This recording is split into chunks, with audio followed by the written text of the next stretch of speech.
Georgetown Baptist Church. You may or may not realize how often we are here. We may not always be here when you're here, but often your space provides a wonderful setting for us to have our chapel services, for us to have special events such as convocation or graduations happen here. This really is a space that we feel like is part of the work and ministry of Baptist Seminary of Kentucky.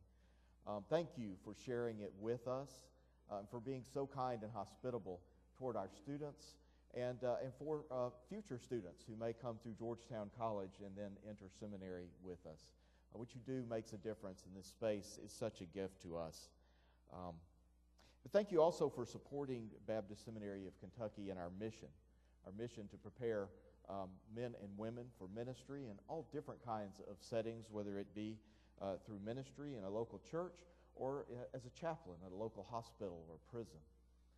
All of these persons who come through this place, they do so following the call of God and seeking to do ministry, and you have helped contribute to that process and in God's calling and preparation of these persons. Well, as Alan mentioned earlier, I've had kind of a varied background. I was in publishing for about 16 years, actually still in publishing, but that was my full-time job. And because of that work, I had a lot of opportunities to be in churches, and lots of different churches in different parts of the country.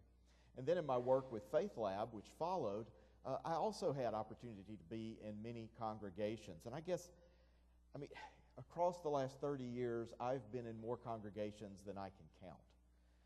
And it's really an interesting thing to be with lots of different churches, to see the different ways that churches gather and worship together and minister together. And while many churches like yours are thriving, many are worried about their future. They face rising costs, declining giving, aging congregants, buildings that require attention, and a culture that too often pays attention to the extremes. Youth and children are involved in more activities and events in life than ever before, making ministry with them harder. And it seems we now live in the most polarized time that I have known in my life, where it seems everything is taken as political. How in the world does the church move forward in times such as these, facing challenges such as these? I want to talk to you today about the church in America specifically.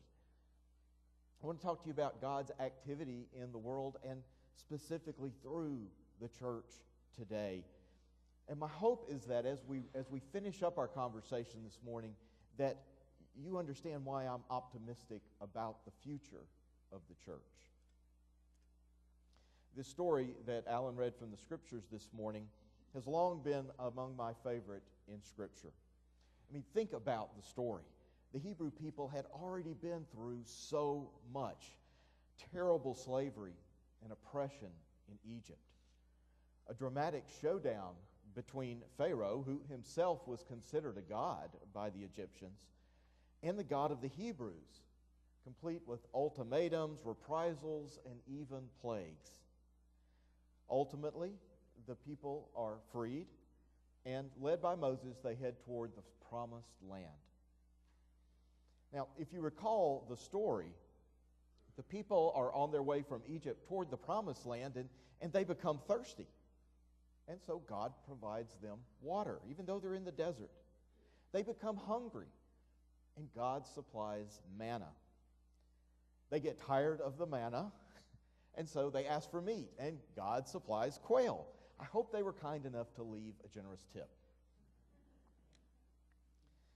Well, our passage today picks up as the Hebrews have reached the very edge of the promised land. Can you imagine, after going through all of this and journeying across the desert, they're at the edge of the promised land, how excited they must have been. And so now, after being led by God from Egypt, across the desert, out of bondage, into freedom, they peek into their new home. the anticipation must have been palpable. What would it look like? Who would their neighbors be? Would there be good restaurants? So they sent a group of spies ahead to gather brochures and speak with the local chambers of commerce. One person was chosen from each tribe to be part of this team. And off they went to gather intelligence on the Promised Land. And for a month and a half or so, they checked out the territory. And when they returned, they came to Moses and Aaron, and they gathered all the people together to offer a grand slideshow. They passed around souvenirs, and they shared the report from their trip. Now, most of the spies described the Promised Land as wonderful, as marvelous, full of fabulous sights and huge shopping districts. But unfortunately, this wonderful place they described was out of their reach. Better to stick with what's possible than perish trying to reach for this crazy dream. But then there was Caleb, who saw the very same things that these others saw, went to the same places, understood the same challenges, was confident. Caleb was confident. He said, "We can do this." I'm going to save you the time that you might spend going home and opening Netflix to watch the rest of the series.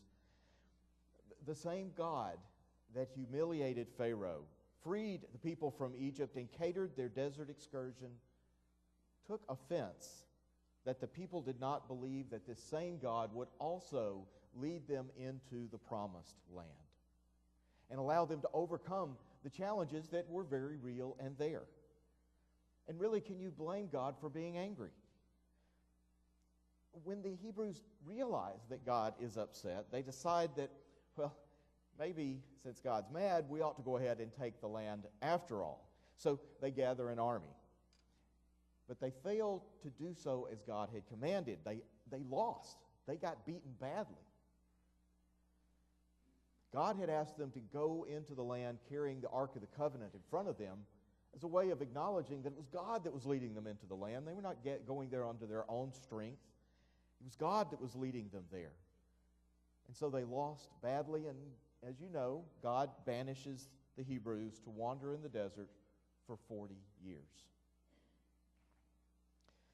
So what might this story tell us or help us with as we think about the church, the modern church today in our land? Well, there are two things that I would like to highlight out of this passage that I believe are relevant for the church today. And one is this idea that the Hebrew people were called toward something. They were called toward something. Change was involved. Risk was involved. Heavy lifting was involved. It was hard work to do what God was asking them to do to move toward this very unknown future. Now, sometimes God does call us to stay put, to put down roots, to stick around. But there are also times when God asks us to get up and to get moving. We have to do things in new ways, to open our minds to new ideas, to even behave differently. We are sometimes called to look in the mirror and let God change us. Well, over the last 70 years or so, the church has had a lot of success with what you might consider a franchise model of church. I mean, if you travel around the country and you visit different churches on a Sunday morning, you're going to find a lot of similarities, right? I mean, in fact, often our schedules for the times we gather and meet are identical from church to church. Our programs, visit a church's website anywhere, the programs tend to be pretty much the same, right? We have age group ministries, we have missions, we have music. None of these things are bad, right? But in many ways, the church has somehow fallen into this place where we almost function like a Cracker Barrel. You know, if you're traveling and you need a place to eat and you see a Cracker Barrel sign, you know what to expect. You pretty much already know the menu if you've been to one of them. Now, you do know that the sporting paraphernalia in the gift area will be a little different from region to region. But otherwise, the store is pretty much identical one to another. And our churches have benefited across the last 70 or so years from this same sort of franchise approach where we're all pretty much alike in how we do church in our local settings. Well, the seasons change, and I think God may be calling us as a church to move beyond the franchise model into something that is fresher and more local. As I travel, there are some things that I notice about congregations that are vibrant. And one of those is that they are taking risks and creating unique ministries that make sense where they are and where they see God already at work in their communities. For example, there's First Baptist Church right here nearby, Frankfort, Kentucky, that has their own on-site medical clinic, complete with a pharmacy. You can go there and get exams, they can run tests, and the people that go there who do not have insurance are able to also get their medications free at that church clinic. University Baptist Church in Hattiesburg, Mississippi. They offer a monthly backdoor coffee house, they call it. And at this coffee house, they bring in authors and poets and artists and songwriters, all sorts of interesting people, and they invite the community for free to come in and dialogue with these people, learn from them. First Baptist Church of Memphis, Tennessee, with its multiple ministries with immigrant communities that have arisen in the area around the church. This church hosts multiple organizations on site in their building that provide jobs and skills training and opportunity for these immigrants in their community. These examples of very local ministries meet real needs and draw people to the church because they want to be part of that same good work in that space. These churches are moving forward. They're moving into unknown territory. It's unexplored. They're choosing to notice where God is already at work in their communities. Well, secondly, this text, I think, also reminds us that the church is called together to be a people of imagination. Now, that may seem like a strange thing for us to talk about, imagination, that the church needs imagination. But think about it. As the Hebrews, who had been through so much, God had provided for them so well. As they reached the edge of the promised land, they could not imagine that they could move into this place. They could not imagine that the challenges that they saw there were something that they could overcome, even with God's help. They could not imagine that God could do this through them. So often, we may find ourselves, like the Hebrews, saying, it would be better if we were back in bondage in Egypt. The church that Regina and I attended back in Macon, Georgia, it's called Highland Hills Baptist Church, and it's a church that I believe is a church with imagination. Now, Macon sits smack dab in the middle of Georgia, and if you've been to Macon, it's probably because you were on your way to Florida, and you pretty much have to go through Macon on I-75 to get to Florida. Well, you may not realize it, but that little town that you may know just because of the fast food restaurants and gas stations actually has a very rich musical history. It's really a music city. The Allman Brothers, for example, lived there. The cemetery by the railroad tracks where they were inspired to write many of their songs and did other things while they were at the railroad tracks. The big house for the Allman Brothers is there. Little Richard recorded in Macon. So did Otis Redding and others. But today, Macon is enjoying a renaissance in its musical heritage. And young people and creative people are moving into the town and opening up new studios and writing new music and singing new songs. And the culture of the city, which has this root in musical, in the music of Americana, is finding a rebirth there. Well, Highland Hills Baptist Church is a quiet neighborhood church. It's across the river, but not too far from downtown. But you would never accidentally drive by Highland Hills. It's nestled off in a little neighborhood. You would never happen there or even know the church existed unless you just happened to be in the neighborhood. Well, this church decided that it was important to be more connected with the downtown community. They looked around and they saw these artists and musicians and other people gathering downtown, and these folks were not really people who are churched, who find themselves into church. So the church wondered, how might we as a church get to know these people?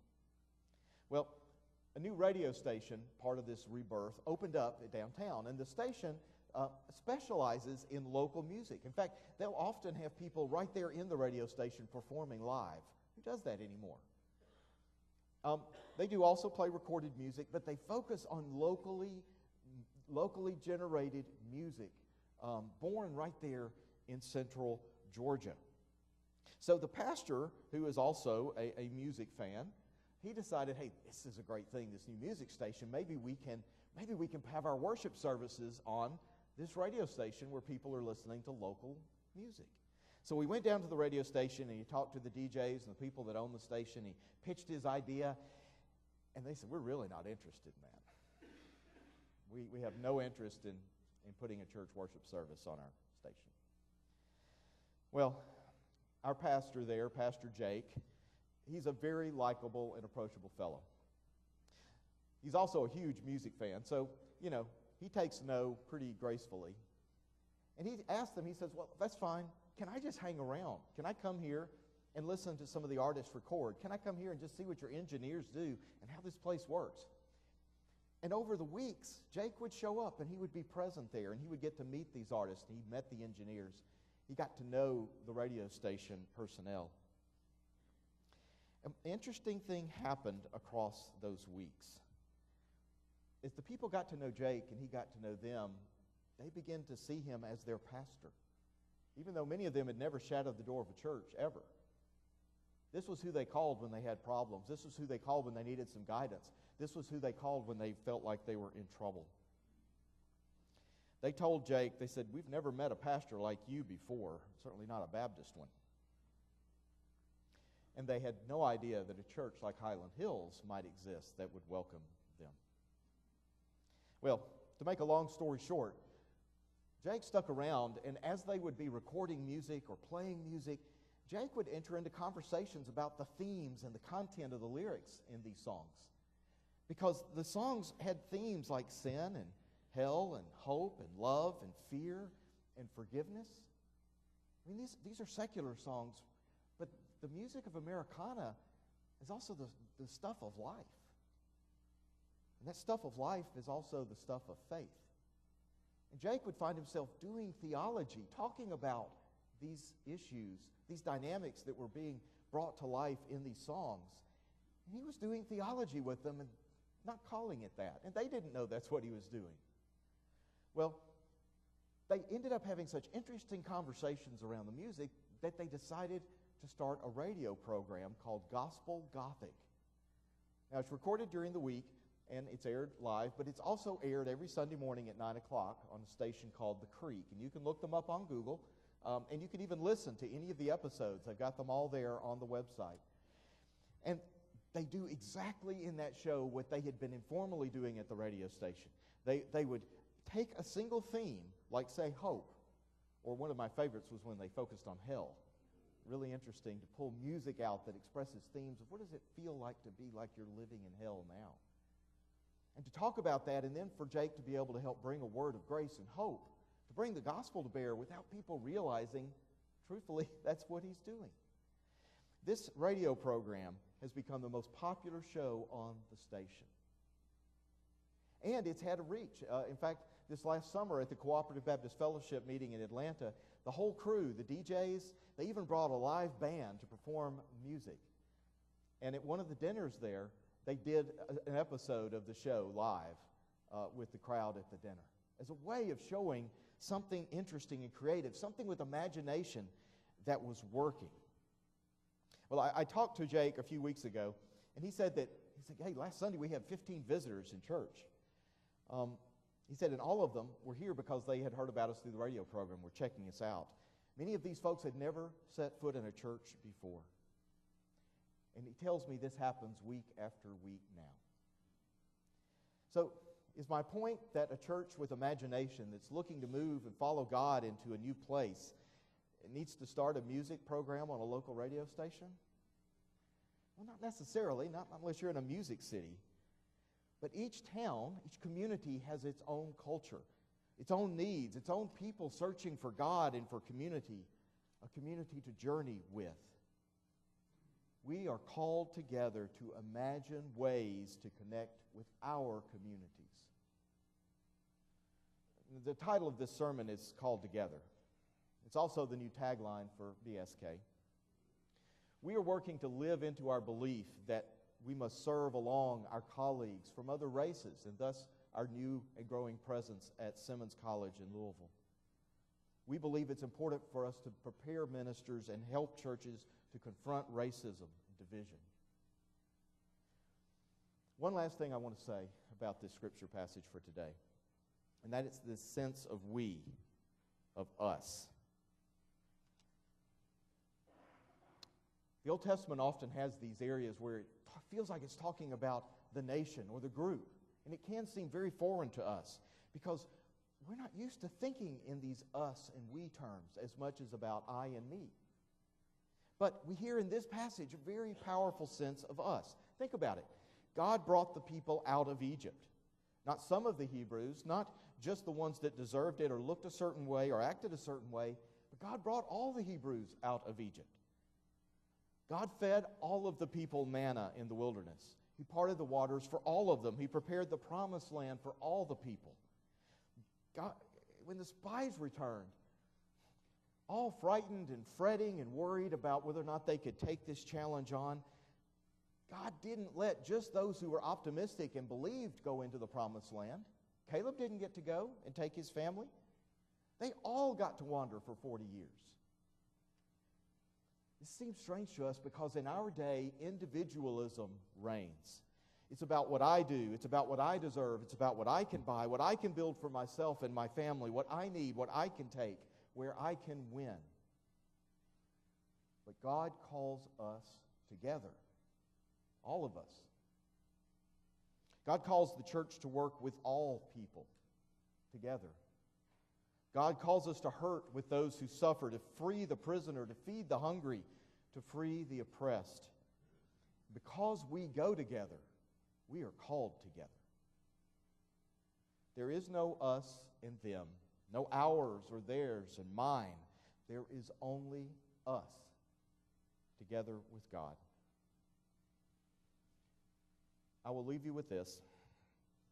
After the terrible events several weeks back that happened in Charlottesville, I was struggling with the anguish of the pain, the sense that there could be this much hate and anger in our land. And so I texted my friend, Pastor Jake Hall, back in Macon, to ask him how he was processing this. And in his characteristic way, he responded by just sending me a link to a song. He said the song was on repeat in his heart. It's a song by Jason Isbell and the 400 Unit. And this is the chorus to that song that was on repeat in his heart. There's no such thing as someone else's war. Your creature comforts aren't the only things worth fighting for. If you're still breathing, it's not too late. We're all carrying one big burden, sharing one fate. Friends, this promised land that God is calling all of us toward, this promised land that lies ahead for our churches,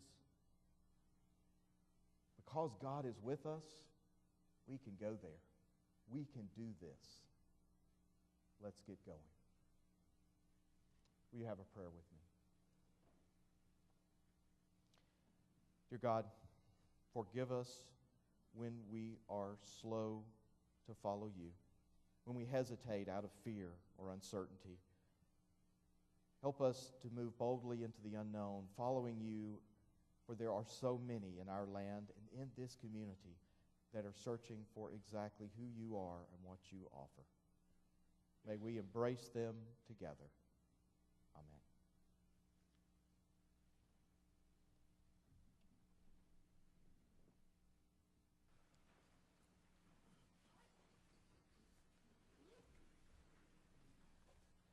When you heard together this morning, some may have heard together as a call from above, a call from the Spirit, a call that says, come to me and come home. And if you're ready today to receive Jesus as Savior and Lord and to be together with the holy, we would love to hear that decision on your heart and would love for you to share it so that we can celebrate with you and grow in discipleship. When you've heard together today, perhaps it has been a word that says, you've been reminded of your own isolation. You've been reminded that you have sort of withdrawn unto yourself. And to be together would be with these sisters and brothers in Christ, perhaps in a more formal way in the life of this church. If that's your decision today, won't you share with us that desire so that we can continue to grow together? However it is that you need to respond to the work of the Holy One in your life, we stand now and we sing in hopes that you'll come.